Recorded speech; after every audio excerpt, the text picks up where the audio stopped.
समस्त मातृशक्तियों भाई बंधुओं सादर जय श्री कृष्ण। मार्गशीर्ष मास कृष्ण पक्ष की उत्पन्ना एकादशी का व्रत विधि पूर्वक करने से और इसकी पावन व्रत कथा को श्रवण करने से अश्वमेघ और वाजपेयी यज्ञ का फल मिलता है। सभी पापों का नाश होता है। जो भी मनोकामना होती है श्री हरि की कृपा से वह पूर्ण हो जाती है। तो मित्रों, आज आपको हम बताएंगे इस वर्ष 2023 में मार्गशीर्ष मास अगहन मास की उत्पन्ना एकादशी तिथि का व्रत कब रहेगा और यह व्रत आपको किस प्रकार से करना चाहिए। तो मित्रों, पूरे वीडियो को आप ध्यानपूर्वक देखेंगे तभी इसका संपूर्ण फल आपको मिलेगा। तो एकादशी व्रत भगवान विष्णु जी को समर्पित है। एकादशी तिथि पर भगवान विष्णु जी की विधि विधान से पूजा अर्चना की जाती है। हिंदू पंचांग के अनुसार मार्गशीर्ष मास की कृष्ण पक्ष की एकादशी तिथि को उत्पन्ना एकादशी कहते हैं। तो यूं तो हर माह तो एकादशी तिथि आती है, लेकिन उत्पन्ना एकादशी का खास महत्व होता है। एकादशी के व्रत को समापन करने को पारण कहते हैं। एकादशी व्रत के अगले दिन सूर्योदय के बाद पारण किया जाता है। एकादशी व्रत का पारण द्वादशी तिथि समाप्त होने से पहले करना जरूरी होता है। तो आइए अब हम जानते हैं इस साल कब रहेगी उत्पन्ना एकादशी, पूजन का शुभ मुहूर्त, विधि और व्रत पारण का समय क्या रहेगा। तो एकादशी तिथि 8 दिसंबर 2023 को प्रातःकाल 5:06 से प्रारंभ होगी और 9 दिसंबर को प्रातःकाल 6:31 पर समाप्त हो जाएगी। उदयात तिथि के अनुसार उत्पन्ना एकादशी तिथि का व्रत 8 दिसंबर 2023 को रखा जाएगा। तो उत्पन्ना एकादशी व्रत का पारण 9 दिसंबर को किया जाएगा। 9 दिसंबर को व्रत पारण का समय दोपहर 1:15 से दोपहर 3:19 तक रहेगा। पारण तिथि के दिन हरिवासर समाप्त होने का समय दोपहर 2:41 पर रहेगा। तो 9 दिसंबर 2023 को वैष्णव उत्पन्ना एकादशी व्रत है। 10 दिसंबर को वैष्णव उत्पन्ना एकादशी व्रत का पारण किया जाएगा। व्रत पारण का शुभ मुहूर्त 10 दिसंबर को प्रातःकाल 7:02 से प्रातः 7:13 तक रहेगा। तो पारण तिथि के दिन द्वादशी समाप्त होने का समय प्रातःकाल 7:13 पर रहेगा। तो उत्पन्ना एकादशी की पूजा विधि इस प्रकार से है।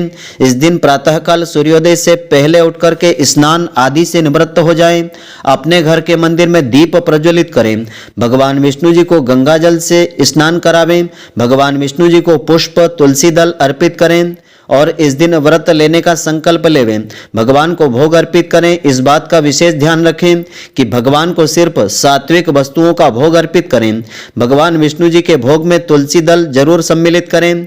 तो ऐसा माना जाता है कि बिना तुलसी के भगवान विष्णु जी भोग ग्रहण नहीं करते हैं। इस पावन दिन पर भगवान विष्णु जी के साथ माता लक्ष्मी जी की भी पूजा करें।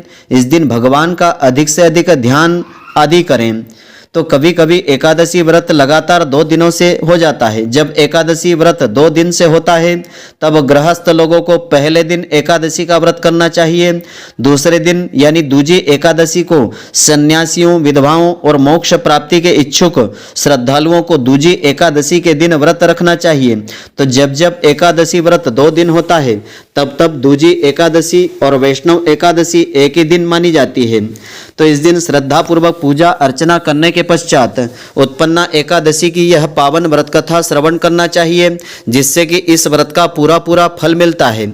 तो कथा इस प्रकार से है। नैमिषारण्य तपोभूमि में 88,000 ऋषि मुनियों के लिए एक सम्मेलन का आयोजन किया गया था, जिसमें एकादशी की उत्पत्ति एवं महात्म्य के तथ्य को जानने के लिए सभी ऋषि मुनियों ने श्री सूत जी महाराज से निवेदन किया।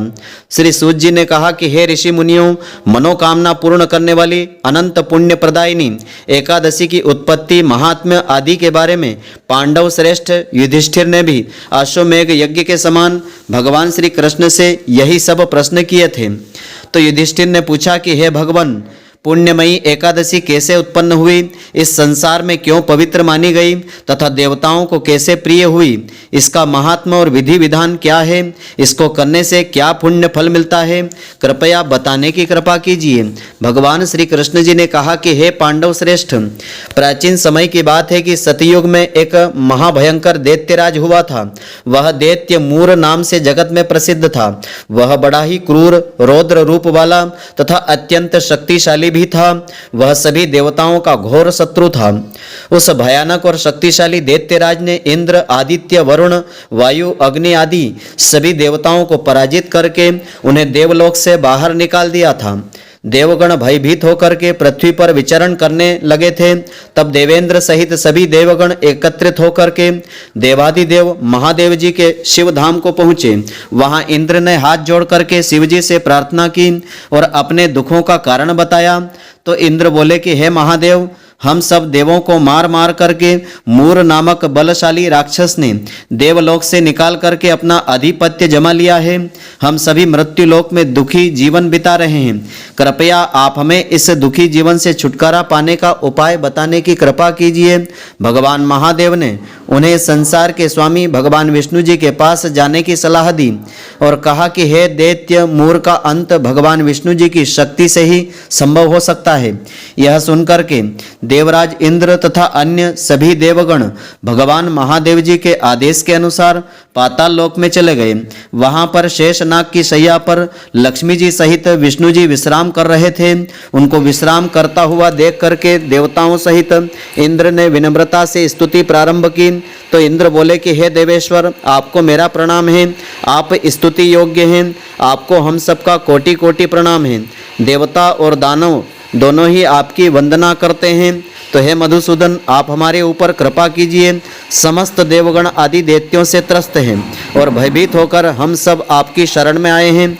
आप हमारी रक्षा कीजिए। समस्त देवों की करुण वाणी से द्रवित विष्णु भगवान ने उन्हें सांत्वना दी और विष्णु जी ने कहा कि हे देवराज, वह कैसा राक्षस है जिसने तुम सब देवों को पराजित करके देवलोक से बाहर निकाल दिया है? उसका रूप और बल कैसा है तथा उस दुष्ट को का रहने का स्थान कहाँ पर है? भगवान की अमृत तुल्य वाणी, मीठी वाणी सुनकर के इंद्र बोले कि हे देवेश्वर, प्राचीन समय में तालजंग नामक एक राक्षस था। उसी का दैत्य पुत्र मूर के नाम से जगत में विख्यात हुआ, जो चंद्रावती नगरी में रहता है। तो वह अपने बल प्रताप से भूमंडल से सभी देवताओं को परास्त करके देवलोक को जीत करके उसने हम सबको वहां से निकाल दिया है। उसने दूसरे ही इंद्र को स्वर्ग के सिंहासन पर बैठाया है और अपने ही कुल के इंद्र, अग्नि, यम, वरुण, सूर्य, चंद्रमा आदि को लोकपाल बना दिया है। वह स्वयं ही सूर्य बन करके धरती को गर्मी प्रदान करता है और बादल बन करके जल की बारिश करता है। अतः आपसे निवेदन है कि आप उस बलशाली भयानक दैत्य मूर को मार करके हम सब देवताओं की रक्षा कीजिए। तो यह सुनकर के भगवान श्री विष्णु जी को बहुत क्रोध आया और बोले कि हे देवगण, आप धीरज धरें, मैं अति शीघ्र तुम्हारे सब शत्रुओं का नाश करके आप सबकी रक्षा करूंगा। आप सब शीघ्र ही अपनी सेना के साथ चंद्रावती नगरी को चलिए। तो स्वयं भगवान विष्णु जी आगे आगे चंद्रावती नगरी की ओर चल पड़े। वहाँ दैत्यराज मूर अपने सैनिकों के साथ युद्ध भूमि में लड़ने के लिए गर्जना कर रहा था। वहाँ पर देवों और राक्षसों में घमासान युद्ध होने लगा। तो दानवों ने अनेक देवों को परास्त कर दिया। बहुत सारे देव युद्ध भूमि से भाग गए। तब भगवान विष्णु जी को युद्ध भूमि में देख करके राक्षसों ने उन पर भी अस्त्र शस्त्र से संहार करना शुरू कर दिया। भगवान विष्णु जी ने भी अपने दिव्य बाणों और चक्र से भीषण प्रहार करके दानवों पर आक्रमण किया, जिससे राक्षस मूर की सेना छिन्न भिन्न हो गई। भगवान विष्णु जी ने असंख्य राक्षसों को मौत की नींद सुला दिया। तो यह देख करके दैत्यराज मूर भगवान विष्णु जी की ओर लड़ने को आया और युद्ध के लिए ललकारने लगा। यह सुनकर के भगवान विष्णु जी के नेत्र क्रोध से लाल हो गए। दैत्य मूर भगवान विष्णु जी पर प्रहार करने लगा। वह जितने भी बाण भगवान पर फेंकता था वे सब तेज प्रताप से पुष्प में बदल कर गिर जाते थे। भगवान विष्णु ने अपने दिव्य शस्त्रों से दैत्य मूर को मारने के लिए जिन जिन शस्त्रों का प्रहार किया था वे सभी उस दैत्य के तेज से कुंठित होकर के नष्ट हो जाते थे। तो इसके पश्चात भगवान विष्णु जी के सर्प रूपी बाणों और अनेक प्रकार के शस्त्रों का प्रयोग करने पर भी दैत्य मूर पराजित नहीं हुआ, परंतु भगवान के बाणों और अस्त्र शस्त्रों से दैत्य मूर का शरीर घावों से छलनी सा हो गया। जब दिव्य शस्त्रों से भी भगवान उस दैत्य मूर को न जीत सके तब परिग के समान बाहुओं से युद्ध करने लगे। भगवान विष्णु उस दैत्य से युद्ध करते रहे, परंतु वे उस दैत्य को न जीत सके। अंत में भगवान विष्णु थक हार करके विश्राम करने की इच्छा से बद्रिकाश्रम की ओर चल दिए। वहां पर उन्होंने सिंहावली नामक गुफा में शयन की इच्छा से प्रवेश किया। वह गुफा बहुत लंबी थी, जिसमें एक ही प्रवेश द्वार था। भगवान विष्णु उस गुफा में विश्राम करने लगे। वह घायल दैत्य मूर भगवान विष्णु जी का पीछा करता हुआ बद्रिकाश्रम जा पहुंचा। उसने भी उसी गुफा में प्रवेश किया। भगवान विष्णु जी को वहां विश्राम करते देख करके उस दुर्बुद्धि ने विचार किया कि अगर मैंने इस समय अपने चिर शत्रु को मार डाला तो सदैव ही निर्भय होकर त्रिलोक में मैं राज्य करूंगा। उसके इस प्रकार विचार के क्षणों में ही लुप्त सुप्त अवस्था में भगवान के शरीर के तेज से एक अत्यंत सुंदर तेजस्वी शक्ति संपन्ना एक कन्या प्रकट हुई, जो दिव्य अस्त्र शस्त्रों को धारण किए हुए थी। उसने दैत्यराज मूर को युद्ध करने के लिए ललकारा। दैत्यराज उस सुंदरी एवं बलशाली कन्या को देख करके आश्चर्यचकित होकर के उससे युद्ध करने लगा। उस शक्ति संपन्ना एवं पराक्रमी देवी कन्या ने क्रोधित होकर के दैत्य मूर के रथ को नष्ट कर दिया, अस्त्र शस्त्र तोड़ डाले और उसको निर्वस्त्र निरस्त्र बना दिया। उस देवी कन्या ने उसे धक्का देकर के पृथ्वी पर पटक दिया। उसके बाद वक्ष पर पैर रख करके तलवार का वार करके उसका सिर काट दिया। दैत्य मूर सिर कटते ही पृथ्वी पर गिर पड़ा और मृत्यु को प्राप्त हो गया। तब अपने सेनापति दैत्य मूर को मरा जान करके सभी दानव पाताल लोक से भागे। जब भगवान विष्णु जी की निंद्रा टूटी तो वे दैत्य मूर के कटे हुए सिर को देख करके विस्मित हो गए और विचार करने लगे, इस दैत्य का वध किसने किया है। उसी क्षण उन्होंने उस कन्या को भी देखा। वह कन्या भगवान विष्णु जी के सम्मुख हाथ जोड़ करके खड़ी हुई थी। भगवान उस कन्या से पूछने लगे कि हे देवी, इस दैत्य को किसने मारा है और तुम कौन हो। कन्या कहने लगी कि हे देवेश्वर, मैं आपकी ही देह से उत्पन्न हुई हूँ। मैंने ही इस दैत्यराज को मारा है, क्योंकि यह युद्ध के नियमों का उल्लंघन करके आपके विश्राम के समय आपका वध करना चाहता था। यह सुनकर के भगवान विष्णु जी बोले कि हे कल्याणी, तुमने इसे मार करके देवताओं का महान उपकार किया है और सभी देवों की रक्षा की है। अतः मैं तुमसे प्रसन्न हूँ। तुम अपनी इच्छा अनुसार मुझसे जो चाहो वर मांग लो। मैं तुम्हें वैसा ही वर देना चाहता हूँ जो देवताओं को भी दुर्लभ होगा। वह कन्या हर्षित होकर बोली, प्रभु ऐसा वर दीजिए कि जो भी प्राणी मेरा व्रत उपवास करें उसके सारे दुख दूर हो जाएं और उसके पिछले समस्त पाप नष्ट हो जाएं। मैं समस्त तीर्थों से श्रेष्ठ तथा अपने भक्तों को मनोवांछित वर को देने वाली बनूं तथा मरणोपरांत वह स्वर्ग लोक को प्राप्त कर सके। मुझ में श्रद्धा रखने वाले और व्रत उपवास करने वाले निश्चित रूप से ही धर्म धन धान्य से भरपूर सुखी तथा समृद्ध रहें और सांसारिक सुख का भोग करते रहें। अंत समय में वे मुक्ति के परधाम को प्राप्त कर लेवें। तो कन्या के वचन सुनकर के भगवान विष्णु जी बोले, तथास्तु, ऐसा ही होगा।